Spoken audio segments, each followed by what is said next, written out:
Hi this Viraj welcome to finviraz.com. So రేపు budget day. So యాక్చువల్గా అయితే మనకి ఎవ్రీ సాటర్డే హాలిడే అండి, బట్ రేపు యూనియన్ బడ్జెట్ ఉంది.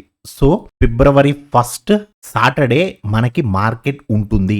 యాజ్ యూజువల్గా 9:15 నుంచి 3:30 వరకు మనకి ప్రతిరోజు మార్కెట్ ఎలా ఉంటుందో అలాగే రేపు కూడా మనకి మార్కెట్ ఓపెన్లో ఉంటుంది. సో రేపు మార్కెట్లో ఏం జరగడానికి అవకాశం ఉంది? So Nifty, Sensex and bank Nifty ఎలా ఉన్నాయి? యాక్చువల్గా క్రిటికల్ సిచ్యువేషన్లో ఉన్నాయండి. సో అది మీకు నేను చెప్తాను. టెక్నికల్గా మార్కెట్ ఎలా ఉంది అనేది కూడా మీకు నేను చూపిస్తాను. ఎక్కడుంది, ఏం జరిగింది అనేది. బడ్జెట్ డే ఎలా ఉండబోతుంది అని ఈ వీడియోలో క్లియర్గా ఎక్స్ప్లెయిన్ చేస్తాను. వీడియో లాస్ట్ వరకు చూడండి. Okay, so first of all మీకు నేను బుధవారం ఇక్కడ మీకు ఏం చెప్పానండి, నేను ఇది 1 డేలో డబల్ ఇంజన్ని లోయర్ బ్యాండ్ ని క్రాస్ చేసి పైకి వచ్చింది, బట్ ప్రిఫరెన్స్ 1 కన్ఫర్మేషన్ ఇచ్చింది, పైకి వెళ్తున్నాను అని చెప్పింది. అట్ ద సేమ్ టైం మీరు 1 అవర్ టైం ఫ్రేమ్ లో చూస్తే ఇది బుల్లిష్ గా ఉంది. సో 1 అవర్ నేను నొక్కి మరీ చెప్పానండి. ఇక్కడ మీకు బుధవారం 1 అవర్, 1 డే, 15 మినిట్స్ అన్నీ కూడా బుల్లిష్గా చూపిస్తున్నాయి. సో మార్కెట్ పైకి వెళ్ళడానికి చూస్తుంది అని క్లియర్గా చెప్పాను, అవునా అండి? So swing high to swing లో ఈ లెవెల్ కూడా వేసి చూపించి ఇక్కడ వరకు వెళ్ళడానికి అవకాశం ఉంది అని మీకు ఈ జోన్ కూడా చెప్పాను. అండ్ ఇమ్మీడియట్గా వెళ్ళిపోదండి, 1 or 2 డేస్ టైం తీసుకుంటుంది, బట్ ఈ జోన్ అయితే టచ్ చేస్తుంది అని బుధవారం వీడియోలో చాలా క్లియర్గా చెప్పానండి. మొన్న జరిగిన బుధవారం పోస్ట్ మార్కెట్ రిపోర్ట్ వీడియో ఎవరైనా చూడకపోతే ఒకవేళ చూడండి. సో ఈ లెవెల్ వరకు, ఇక్కడ నుంచి ఈ లెవెల్ వరకు వస్తుంది అని మీకు నేను నిఫ్టీలోను, సెన్సెక్స్లోను అండ్ బ్యాంక్ నిఫ్టీలోను మూడిటిలోనూ కూడా లెవెల్స్ వేసి మరీ చూపించాను ఎంతవరకు వస్తుంది అనేది. సో ఇప్పుడు ఎందుకు సార్ ఈ లెవెల్స్ అంటే, యాక్చువల్గా మార్కెట్ రెసిస్టెన్స్ జోన్కి వచ్చేసింది. సో రేపు మార్కెట్ ఎలా ఉండబోతుంది? స్వింగ్ హై టు స్వింగ్ లో తీసుకుంటే, మీరు ఇది 1 అవర్లో తీసుకుంటే ఇలా వచ్చింది కదా, 1 డేలో కూడా ఇదే హై ఉంది మనకి. సో 1 డేలో ఎగ్జాక్ట్గా మార్కెట్ రెసిస్టెన్స్ జోన్ దగ్గర ఉంది. సో రేపు మార్కెట్ ఈ రెసిస్టెన్స్ జోన్లో ఓపెన్ అయ్యి అప్ టు స్ట్రాంగెస్ట్ రెసిస్టెన్స్ వరకు వెళ్ళాలి అంటే మనకి ఈ క్యాండిల్ క్లోజింగ్ నుంచి స్ట్రాంగెస్ట్ రెసిస్టెన్స్కి మనకి 400 పాయింట్స్ ఉందండి. మార్కెట్ అయితే బుల్లిష్ గానే ఉంది, మీరు ఇక్కడ ఎక్కడ బేరిష్ ట్రేడ్ తీసుకోకూడదు. ఓకే, అలా అని బుల్లిష్ ట్రేడ్ తీసేసుకోండి అని కూడా నేను చెప్పను. ఎందుకంటే ఈ బడ్జెట్ డే ట్రేడ్స్ ఎలా ఉంటాయంటేనండి, first of all budget day trading ఎలా ఉంటుంది అని చెప్తాను చూడండి. ఒక 5 మినిట్స్ క్యాండిల్ మంచి గ్రీన్ క్యాండిల్ పడుతుంది, సూపర్ గా పడ్డది కదా అని మీరు ఇక్కడ దీన్ని బై చేశారనుకోండి, దీంట్లో హాఫ్ కి నెక్స్ట్ క్యాండిల్ కిందకు వచ్చేస్తుంది, ఇది కిందకు చూస్తుంది. అరే కిందకు వచ్చిందని మీరు ఇక్కడ ఎగ్జిట్ అయిపోతారా? మళ్ళీ ఎంత అయితే గ్రీన్ క్యాండిల్ పడ్డదో అంతా మళ్ళీ పైకి వెళ్ళిపోద్ది. సో అరే వెళ్ళిపోయింది, ఇందాక లాస్ బుక్ చేసిన మళ్ళీ ఇక్కడ వేశారనుకోండి, కొద్దిగా పైకి వెళ్ళి మళ్ళీ ఇక్కడ నుంచి ఇక్కడ దాకా వచ్చేస్తుంది. సో బడ్జెట్ డే మూవ్స్ అనేవి అన్ప్రిడిక్టబుల్ గా ఉంటాయి. ఈవెన్ అక్కడ టెక్నికల్స్ కూడా పనిచేయవు. రేపొద్దున మీరు నేను ఫిబొనాచీకి ఇస్తాను సార్, ఫిబొనాచీ లెవెల్ని ఎందుకు రెస్పెక్ట్ చేయలేదు అని అడగవసరం లేదండి. పెద్ద ఈవెంట్స్ ఉన్నప్పుడు టెక్నికల్స్ పని చెయ్యవు. మీకు ఆల్రెడీ కోర్సులో చెప్పాను అండ్ మళ్ళీ ఈ రోజు కూడా చెప్తున్నాను. మీరు స్వింగ్ హై టు స్వింగ్ లో తీసుకుంటే ఇక్కడ దీనికి రెసిస్టెన్స్ జోన్ ఉంది. So this is the resistance zone. So market రేపు ఏదైనా జరగవచ్చు. ఈ రెసిస్టెన్స్ జోన్లోనే పైకి కిందకి చాలా వాలటైల్గా మూవ్ అవ్వచ్చు. అంటే 5 మినిట్స్లో పెట్టుకుంటే మీకు ఈ జోన్ అనేది కొంచెం పెద్దగా కనిపిస్తుంది కదా, 5 మినిట్స్లో ఈ జోన్ చాలా పెద్దది ఉంది చూడండి. సో పైకి వెళ్ళినట్టే వెళ్ళి మళ్ళీ కిందకి రావచ్చు, మళ్ళీ పైకి వెళ్ళి మళ్ళీ కిందకు వచ్చేయచ్చు, మళ్ళీ పైకి వెళ్ళచ్చు. సో రేపు మార్కెట్ అనేది అన్ప్రిడిక్టబుల్గా ఉంటుంది. అసలు ఎలా ఉంటుంది అనేది ఎవ్వరూ చెప్పలేరండి. ఎందుకంటే మార్కెట్ బడ్జెట్ అయ్యే వరకు కూడా ఒక సెక్టార్ కి గుడ్ న్యూస్ వచ్చింది, ఆ సెక్టార్ ధన్ అంటూ పెరిగిపోతూ ఉంటుంది. సో సెక్టార్ వెళ్తుంది అంటే అది ఎలాగో నిఫ్టీలో ఉంటుంది కాబట్టి నిఫ్టీ పరిగెడుతూ ఉంటుంది, దాంతో సెన్సెక్స్ కూడా పరిగెడుతుంది. సో బ్యాంకింగ్ కి మంచి గుడ్ న్యూస్ వచ్చింది, బ్యాంక్ నిఫ్టీ పరిగెడుతూ ఉంటుంది.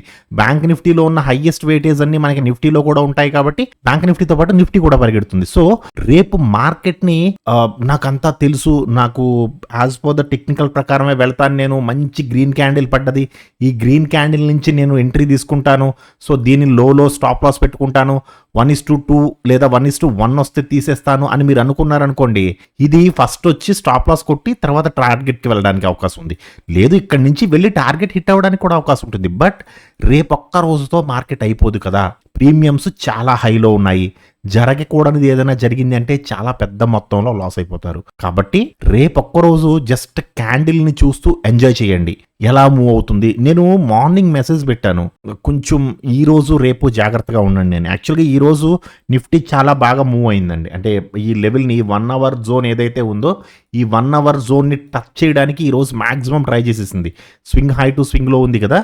సో, ఈ 1 అవర్ జోన్‌ని ఎలా అయినా సరే ఈరోజు టచ్ అవ్వాలి అని ఇక్కడ బయలుదేరిన మార్కెట్ ఏకధాటిగా వెళ్ళిందండి. పైకి వెళ్ళింది. కిందకి చిన్న లిటిల్ బిట్ ఇక్కడ కరెక్షన్ వచ్చింది. కానీ 60 కంటే అబోవ్ బేరిష్ ఎంట్రీ ఇచ్చింది. సో, దీన్ని మనం కన్సిడర్ చేయవసరం లేదు. మళ్ళీ ఇమీడియట్‌గా బుల్లిష్‌గా మారిపోయింది. సో, రెసిస్టెన్స్ జోన్‌లో ఉంది. Even Sensex and bank Nifty కూడా. వాటికి కూడా మీరు ఒకసారి లెవెల్స్ వేసుకు చూడండి 1 అవర్ జోన్స్.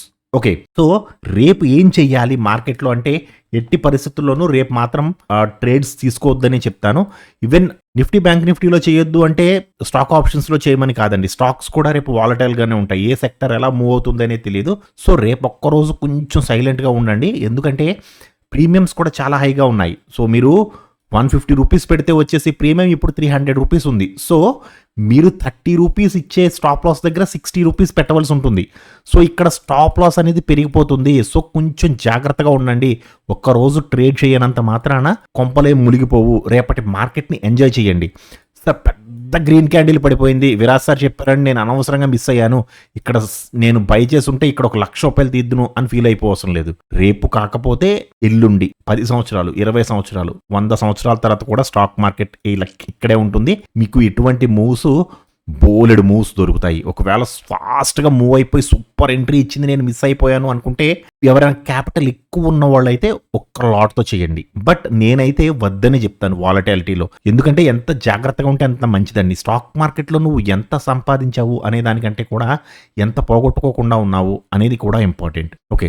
సంపాదించడం ఒక ఎత్తు అయితే సంపాదించిన దాన్ని కాపాడుకోవడం కూడా ఒక ఎత్తు. సో, ఎట్టి పరిస్థితుల్లోనూ కూడా రివెంజ్ ట్రేడింగ్‌కి, ఓవర్ ట్రేడింగ్‌కి లేదా ఇది చాలా పెద్ద ఈవెంట్ అండి.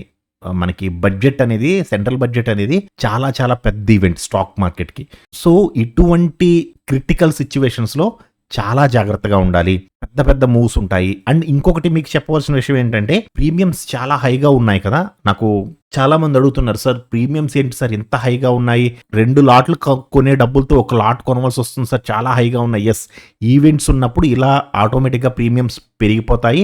ఈవెంట్ కంప్లీట్ అయిన తర్వాత కూల్ ఆఫ్ వచ్చేస్తుందండి. మొత్తం ఇవేవైతే మీకు ₹150 ఉండవలసిన చోట 300 ఉందో ఈ 300 మళ్ళీ 150కి వచ్చేస్తుంది. అంటే కూల్ ఆఫ్ అయిపోతాయి. సో, అప్పుడు కూడా మీరు పొజిషన్స్ తీసుకున్నా సరే మార్కెట్ మీ డైరెక్షన్‌లోనే వెళ్తున్నా సరే ఈ ఆప్షన్ ప్రీమియమ్స్ అనేవి కరగాలి కాబట్టి 300 ఉన్నది 150కి రావాలి కాబట్టి నార్మల్ స్టేజ్‌కి మీరు అనుకున్న డైరెక్షన్‌లో వెళ్ళినా సరే అప్పుడు మీకు ఆప్షన్ ప్రీమియమ్స్ పెరగవు. అప్పుడు కూడా మీకు లాసే వస్తుంది. సో, కొంచెం జాగ్రత్తగా ఉండండి. రేపు బడ్జెట్ చూసి ఆనందించండి. జస్ట్ ఐపీఎల్ మ్యాచ్ ఎలా చూస్తారో అలా చూడండి. సో, మన నిర్మలా సీతారామన్ ఆంటీ గారు ఏం మాట్లాడుతున్నారు లైవ్ వస్తుంది. సిఎన్బిసి కానీ ఆ బిజినెస్ ఛానల్స్ యొక్క యూట్యూబ్ ఛానల్లో మనకి లైవ్ వస్తుందండి. సో, లైవ్ వినండి హ్యాపీగా. సో, ఏ సెక్టార్స్కి ఎప్పుడెప్పుడు ఏమేం జరుగుతుంది అనేది ఎప్పటికప్పుడు వాళ్ళు బులెటిన్స్ ఇస్తూ ఉంటారు. సో, చూసి ఎంజాయ్ చేయండి అంతే. లేదు ఒక సెక్టార్కి మంచి గుడ్ న్యూస్ వచ్చింది, సో సెక్టార్ అనాలిసిస్ చేసుకోండి. సెక్టార్లో ది బెస్ట్ స్టాక్ మంచి వాల్యుయేషన్స్లో దొరుకుతుంది అంటే కొద్దిగా పెట్టుబడి పెట్టుకోండి. లైవ్ ట్రేడింగ్ మాత్రం చేయొద్దు. ఓకే, రేపు ఒక్క రోజుకి కొద్దిగా జాగ్రత్తగా ఉండండి. ఎందుకంటే ఆల్రెడీ రీచ్ అయిపోయింది. సో, ఇక్కడ రెసిస్టెన్స్ జోన్ ఉంది. సో, ఇక్కడ ఇది డాన్స్ చేయడానికి అవకాశం ఉంది. రెసిస్టెన్స్ జోన్లో Sensex and Nifty, bank Nifty 3 కూడానండి. చూడండి, స్వింగ్ హై టు స్వింగ్ లో తీసుకుంటే ఇది దాదాపుగా రెసిస్టెన్స్ జోన్కి వచ్చేసింది కదా. నిఫ్టీ రెసిస్టెన్స్ జోన్ దగ్గర ఉంది, బ్యాంక్ నిఫ్టీ రెసిస్టెన్స్ జోన్ దగ్గర ఉంది. సెన్సెక్స్ కూడా చూడండి, సెన్సెక్స్ కూడా maximum to maximum resistance zone దగ్గరకు వచ్చింది. సార్ మీరు ఈ జోన్ తీసుకున్నారు కదండి, నిఫ్టీలో చూపిస్తాను ఆగండి. ఈ జోన్ తీసుకున్నారు కదండి, ఈ జోన్ ఎందుకు తీసుకోకూడదు అని మీకు డౌట్ వస్తే డబల్ ఇంజన్ స్టిల్ బేరిష్గా ఉంది, అది మీరు గమనించాలి. డబల్ ఇంజన్ బుల్లిష్గా మారితే నేను ఈ జోన్ తీసుకుంటాను, దాని తర్వాత కావాలి అనుకుంటే ఈ జోన్ కూడా తీసుకుంటాను. బట్ స్టిల్ ఇప్పుడు డబల్ ఇంజన్ బేరిష్గా ఉంది. సో అంత అగ్రెసివ్గా తీసుకోకూడదు, ఈ జోన్ తీసుకోండి. ఒకవేళ ఇన్ కేస్ రెసిస్టెన్స్ జోన్ని కూడా దాటి వెళ్ళిపోతే అప్ టు స్ట్రాంగెస్ట్ రెసిస్టెన్స్, లేదండి దీన్ని కూడా బద్దలు కొట్టుకుంటూ వెళ్ళిపోయింది 1 జోన్. సో చాలా హైలో వెళ్ళాలండి. ఇక్కడ దాకా వెళ్ళాలంటే మార్కెట్ 3% పెరగాలి. సో నిఫ్టీలో 3% అంటే కొంచెం కష్టమైన విషయం. పడేటప్పుడైతే పడుతుంది గానీ, వెళ్ళేటప్పుడు 3% పెరగాలంటే ఒకే రోజు చాలా కష్టం. బట్ వాలటాలిటీ అయితే మాత్రం ఉంటుంది. చాలా చాలా జాగ్రత్తగా చేసుకోండి. ఓకేనా అండి? All the best. Thank you so much.